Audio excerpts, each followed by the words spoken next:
Did you know that in 1863, during the height of the Civil War, the 54th Massachusetts Regiment became one of the very first official black units in the United States Army?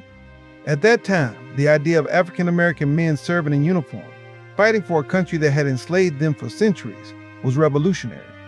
But the men of the 54th stepped forward, not just to fight for the Union, but to demand freedom, dignity, and recognition as equals. The regiment was formed after President Abraham Lincoln issued the Emancipation Proclamation, which opened the door for black men to enlist.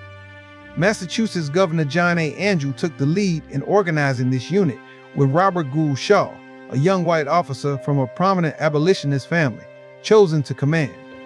But it was the men themselves who gave the regiment its true strength. Many were formerly enslaved, others were free black men from the North who believed deeply in justice. Together, they carried not just rifles, but the hopes of millions.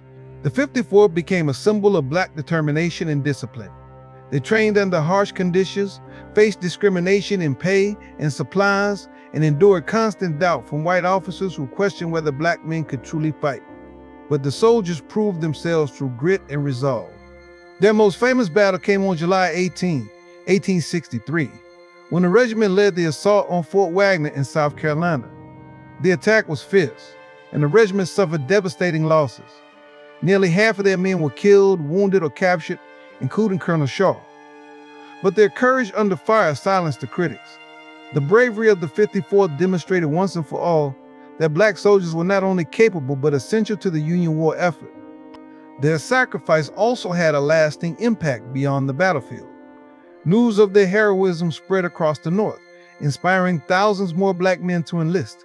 By the end of the Civil War, nearly 200,000 African Americans had served in the Union Army and Navy, playing a decisive role in the Union's victory and in breaking the chains of slavery. The legacy of the 54th Massachusetts is not just about war, it's about claiming humanity in a nation that denied it. These men fought for freedom they had been told was not theirs, and their courage forced America to reckon with its own hypocrisy. Today, their story still stands as a reminder. The fight for justice and dignity is never easy, but it is always worth it. The 54th Massachusetts Regiment showed the world that freedom must be demanded, fought for, and defended, and their spirit still inspires generations to rise with the same courage.